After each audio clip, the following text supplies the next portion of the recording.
Buenas tardes, bienvenidos a Sinergia CEFIA. Para hoy hemos preparado un programa con temas muy importantes y actuales. En contexto, nos acompaña la ingeniera Irene Campos Gómez, ministra de Vivienda y Asentamientos Humanos, con quien conversaremos sobre la aplicación de medidas y protocolos sanitarios en construcción a raíz del COVID-19. Pero antes, en consejos de nuestros profesionales, la ingeniera Andrea Chacón y el ingeniero Marcial Rivera nos explicarán las guías preventivas del CEFIA ante el COVID-19. Damos inicio con el programa de hoy.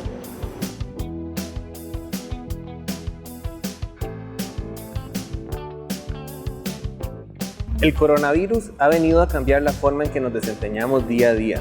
La realidad con nuestras familias, en nuestros trabajos, cómo nos transportamos ha cambiado. Es un momento muy importante para que valoremos nuestra seguridad y a través de la salud ocupacional y la higiene podemos encontrar formas alternativas para solucionar lo que nos está pasando. Andrea, ¿vos nos podrías contar un poco qué es la salud ocupacional? Claro, Marcial, gracias. El concepto de salud ocupacional es un concepto muy amplio que conlleva tanto personas como actividades. Es por eso que como prevencionistas necesitamos disminuir al máximo los riesgos que pueden incidir en accidentes, incidentes o enfermedades ocupacionales. Marcial, ¿cómo podemos explicar qué es COVID-19? El COVID-19 es la enfermedad causada por el virus SARS-CoV-2. Es un virus que mutó en la naturaleza y se convirtió en una amenaza que puede afectar a la población. Una amenaza unida con una vulnerabilidad es lo que nos expone a un riesgo. En este caso, la amenaza normalmente no la podemos disminuir o atacar, sino que podemos disminuir nuestra vulnerabilidad ante esa amenaza. ¿De qué formas podemos reducir nuestra vulnerabilidad?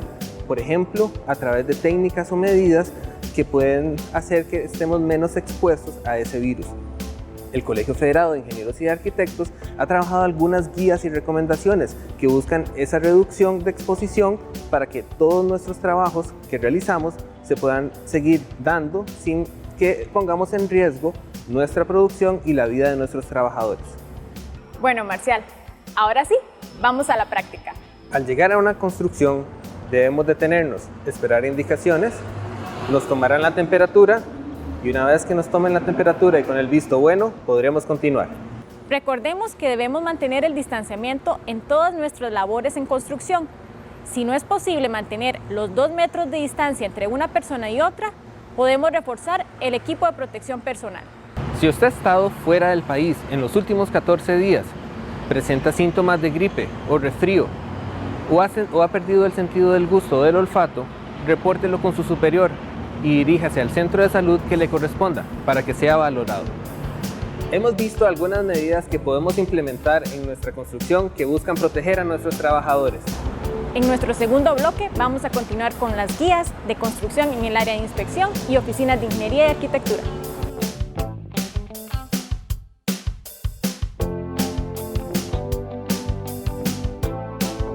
Aplicar las medidas de seguridad en una construcción es lo más importante para la prevención del COVID-19.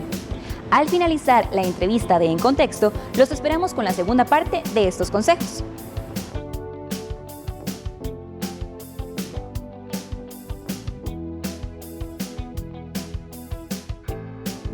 Muy buenas tardes, gracias por continuar en sintonía de Sinergia. Esta tarde en Contexto vamos a conversar con la ingeniera Irene Campos, ministra de Vivienda y Asentamientos Humanos, quien nos va a conversar sobre un tema de gran interés para todos los costarricenses y es los cuidados que deben tenerse en las construcciones de nuestro país para la protección contra el COVID-19. Muy buenas tardes, doña Irene. Muy buenas tardes y un gusto estar con ustedes para hablar de un tema que realmente es importante para todos y todas. Así es, doña Irene. ¿Cuál es el llamado que está haciendo el Ministerio de Vivienda y Asentamientos Humanos, sobre todo en este sector de la construcción y a los trabajadores de la construcción? Bueno, particularmente estamos haciendo un llamado de cumplimiento del protocolo ante el COVID-19 que ha sido definido y está en este momento vigente hace aproximadamente un mes, que ya fue puesto a la orden de todas las empresas y los constructores. El objetivo de este protocolo realmente es proteger a los y a las trabajadoras de la construcción, buscando entonces también tener un mínimo contagio en el sector para precisamente que tengamos un sector que pueda continuar y darle continuidad a la construcción y que no se detenga por este motivo. Hay un tema que es también importante, doña Irena, y es el tema de la formalidad, ¿verdad? El cumplimiento también de la formalidad y la contratación formal de esos trabajadores en las construcciones. Sin duda, ¿verdad? El protocolo está orientado principalmente a las medidas de protección asociadas al trabajador o a la trabajadora en la construcción, pero sin embargo todo lo que tiene que ver con la contratación potencialmente de empleados o obreros de construcción, por supuesto que tiene que seguir todas las regulaciones del país que ya están establecidas y el Código de Trabajo. El protocolo realmente, como mencionaba, está orientado a las medidas propiamente en la construcción y con una visión particular, y es la visión de protección a las personas que laboran en la construcción, y además tiene una sección que está orientada a que si en caso de que ocurra y que se evidencie un contagio, una persona positiva dentro de la construcción, cuáles son los pasos a seguir desde la perspectiva ya meramente de limpieza y otros pasos a seguir con relación a las personas potencialmente contagiadas, y están ahí establecidas también en el protocolo. Esa era mi siguiente pregunta, doña Irene, justamente, ¿qué aspectos toman en cuenta en este protocolo que están brindando a las empresas de construcción? Básicamente hay deberes y derechos de los constructores, o sea, de los empleadores, perdón, y también de los trabajadores o de las trabajadoras.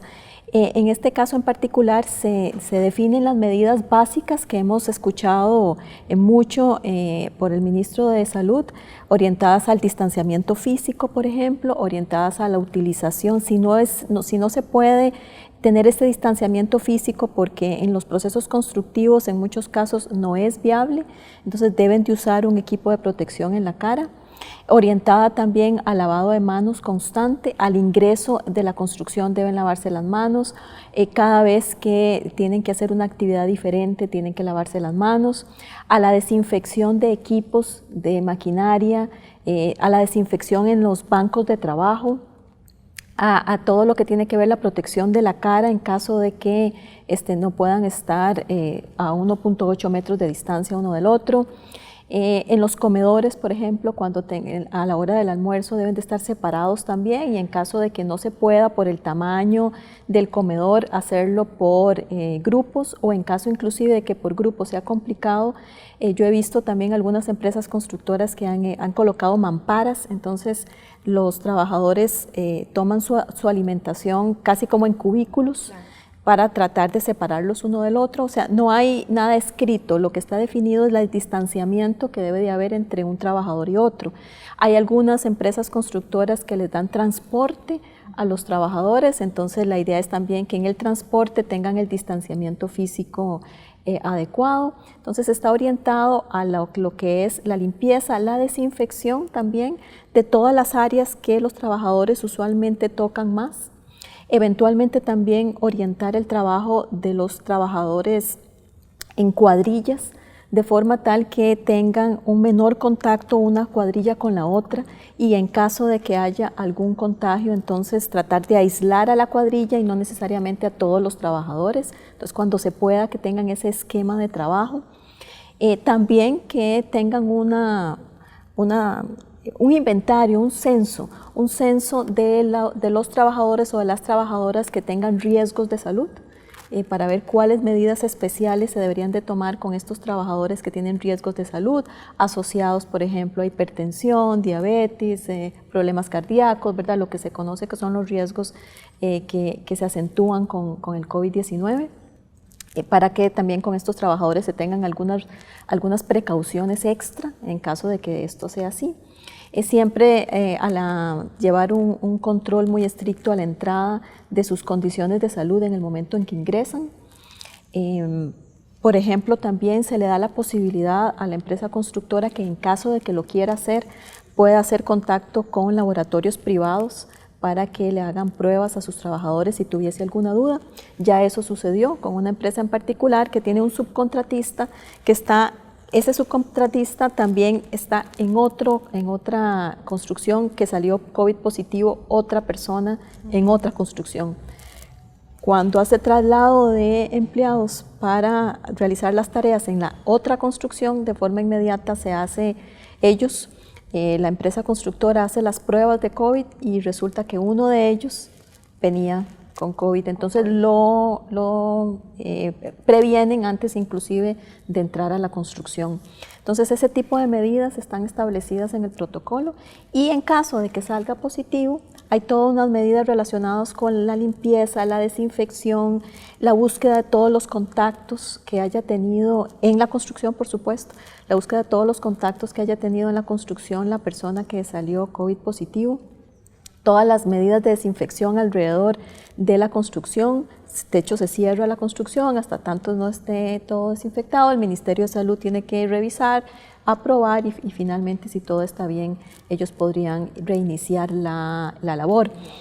Todas aquellas personas que han tenido contacto cercano con la persona que sale COVID positivo, se les hace la prueba, pero aunque salgan negativo, se mandan a cuarentena, porque la prueba COVID no es contundente, porque hay un desarrollo de la enfermedad y no necesariamente de forma inmediata sale positivo. Entonces todos aquellos contactos se van para cuarentena. Eso significa que las empresas constructoras tienen que tener muy claro que entre mejor distribuyan su personal en cuadrillas, menor probabilidad van a tener de que haya un COVID positivo y tengan que traer completamente planilla nueva. Sí, es un cuidado de todos, doña Irene, definitivamente. Estos consejos de esos protocolos que se han implementado por parte del Ministerio de Vivienda y también en el Colegio Federado de Ingenieros y Arquitectos, que escuchamos en los consejos de nuestros profesionales, de explicaciones prácticas que se pueden estar aplicando justamente para aplicar en las construcciones y en las oficinas, doña Irene, también, porque son cuidados en todas las áreas. Lo vamos a ampliar después de la pausa comercial sobre el llamado que estamos haciendo para el sector construcción en cuidado contra el COVID-19.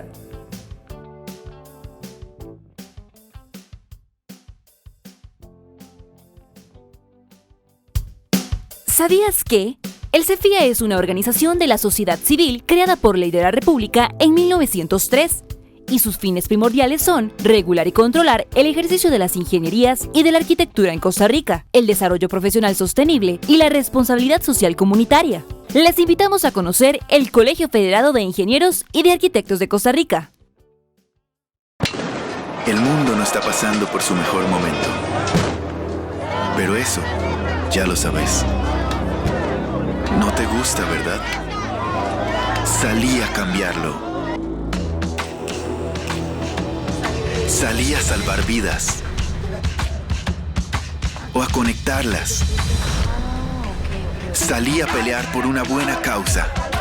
A derribar fronteras. A combatir estereotipos. Salí a dar una mano porque si alguien la necesita,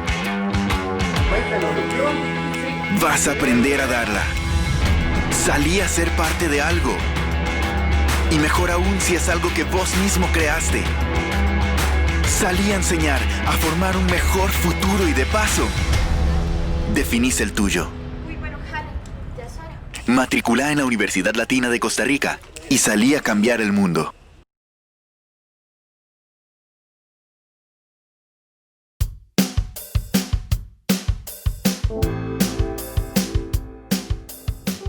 Sigue usted en sintonía de Sinergia. Estamos conversando esta tarde con la ingeniera Irene Campos, ministra de Vivienda y Asentamientos Humanos. Estamos hablando sobre los cuidados que debemos seguir en las construcciones de nuestro país contra el COVID-19. Doña Irene, conocemos que el CEFIA va a brindarles apoyo al Ministerio de Vivienda para realizar inspecciones en las construcciones del país. ¿De qué se trata esto y qué alcance tiene? Ok, sí, le hemos pedido ayuda al Colegio Federado en tres grandes áreas. Lo primero es que nos pueda ayudar en las inspecciones. Tradicionalmente el Colegio Federado de Ingenieros y de Arquitectos hace inspecciones a las obras, entonces la idea es que cuando el inspector o la inspectora va a la obra, haga una revisión del protocolo, del cumplimiento del protocolo. Y en ese momento entonces ya tenemos la retroalimentación, son inspecciones al azar que usualmente hace el Colegio Federado sin determinar un tipo de construcción u otra. Entonces la idea es tener la retroalimentación de esa información. El Colegio Federado lo que haría es que nos daría la información, nosotros a su vez se la pasamos a las áreas regionales de salud. Las áreas regionales de salud van a la construcción en particular, revisan pues el cumplimiento o no de este protocolo con base en lo que ya se les ha informado y eventualmente pueden tomar decisiones que van desde el cierre temporal de la construcción, dependiendo de la gravedad del incumplimiento. Bueno, si no tiene los rótulos para lavado de manos, pero sí se están lavando las manos, ¿verdad? Hay un incumplimiento porque poner los rótulos es importante para estar recordando a los trabajadores cómo se deben de lavar las manos correctamente, pero no es grave.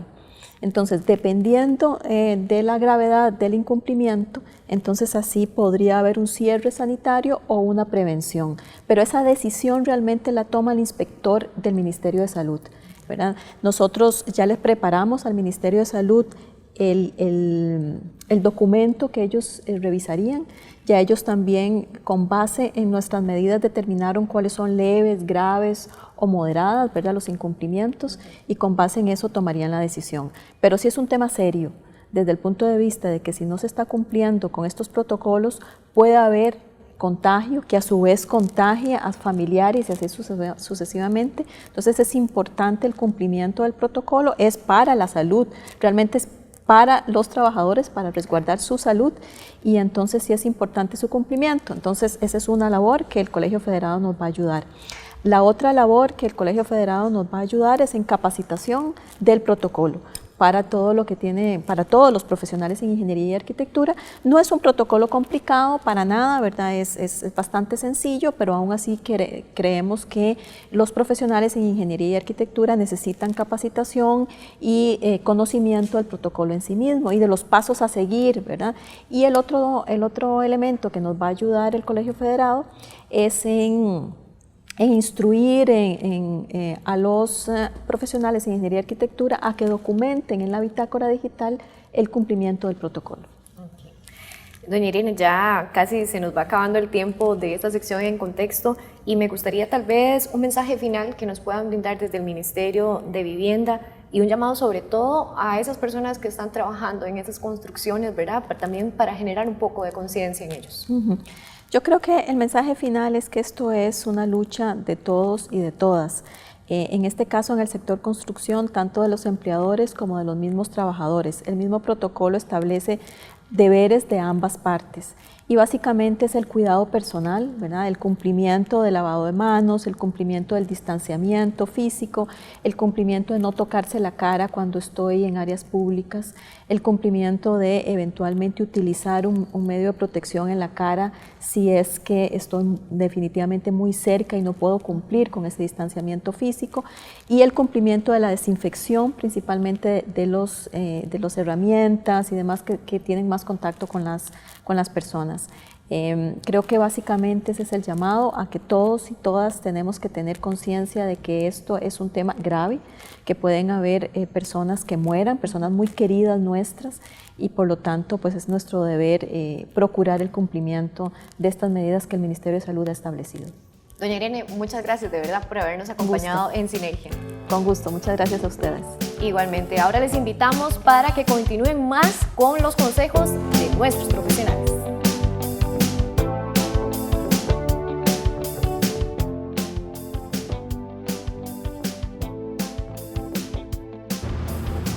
Vamos ahora con la parte final de consejos de nuestros profesionales.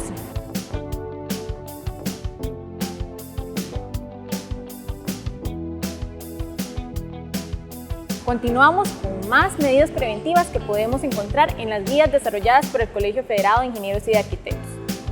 Recordemos el equipo de protección personal que debe existir en una construcción: el casco, la careta o protector facial, guantes de látex o nitrilo, una indumentaria adecuada y zapatos de seguridad. Y recordar que este equipo de protección es para cada persona, no debe compartirse ni debe prestarse. Implemente en un lugar visible dentro de su construcción los protocolos hechos por el Ministerio de Salud. Para el procedimiento de lavado de manos, sigamos las siguientes recomendaciones. Mojemos nuestras manos, tomemos una porción suficiente de jabón y luego procedemos a lavar tanto las palmas de las manos, entre los dedos, las uñas, los dedos pulgares. Esta acción debería tomar al menos 40 segundos, después de los cuales nos quitamos el jabón y procedemos con el secado. Puede utilizar alcohol en gel para desinfectar sus manos cada vez que sea necesario.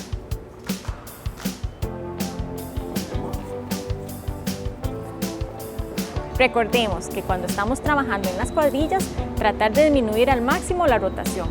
A su vez, a la hora de tomar los alimentos en las áreas establecidas para esto, mantener el distanciamiento en posiciones zigzag. Y al utilizar herramientas o compartir herramientas de trabajo, desinfectarlas antes y después de su uso. Todas estas medidas que hemos visto, usted las puede encontrar en la página web del colegio, www.cfia.or.cr. Esperamos que sean de gran utilidad y les damos las gracias por acompañarnos.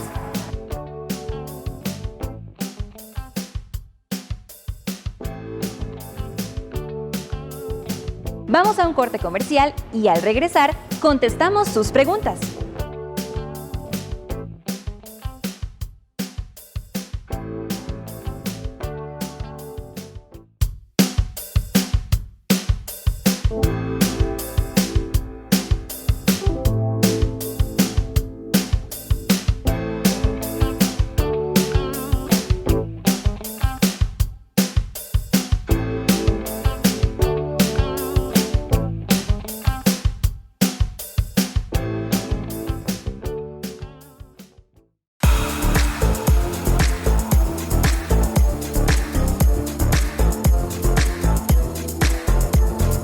Somos ME Tienda, somos una tienda familiar. Estamos ubicados al costado norte del Parque de Acerrí, en Plaza Geisa, local número 5. También pueden encontrarnos en Facebook como ME Tienda. Los esperamos.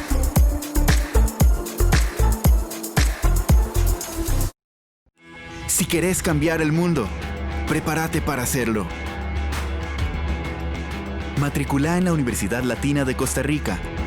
Estudia arquitectura y salí a cambiar el mundo.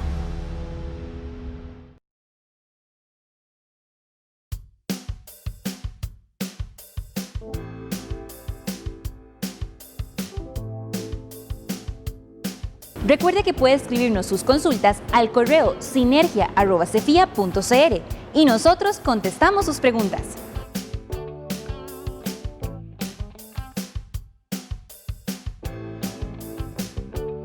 Hoy, desde el Colegio Federado de Ingenieros y de Arquitectos, contestamos las preguntas que llegan a nuestras redes sociales y call center. ¿Cómo sé si un profesional o empresa está inscrita y habilitada ante el CEFIA?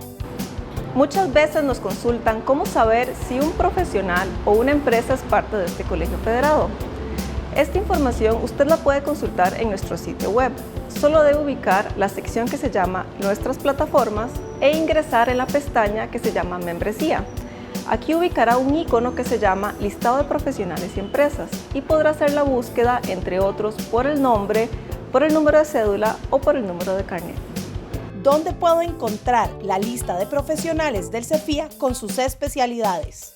Hay mucha información que usted puede consultar en nuestro sitio web www.cfia.or.cr,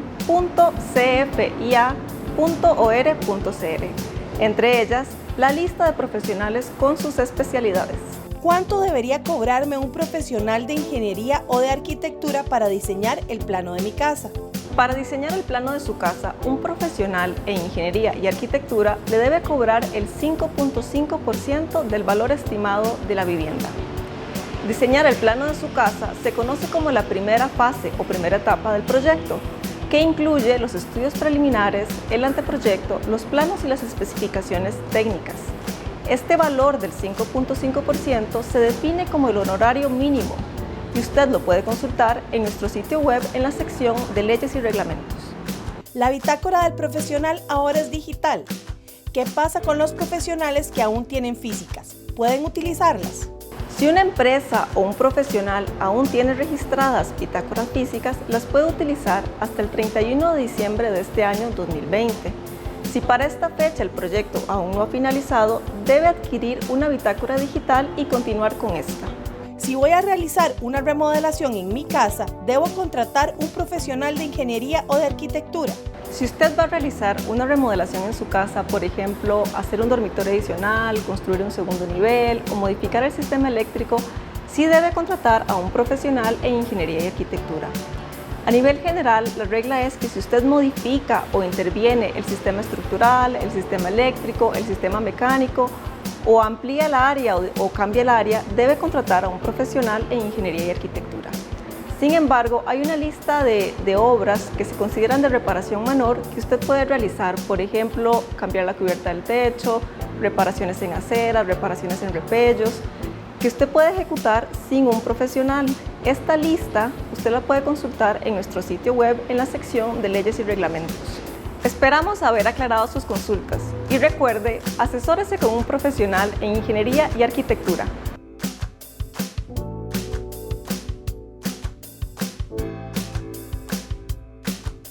Hemos llegado así al final del programa de hoy, esperando que la información brindada les sea de ayuda y de interés. Los esperamos la próxima semana en Sinergia Cefía, su programa televisivo de ingeniería y de arquitectura.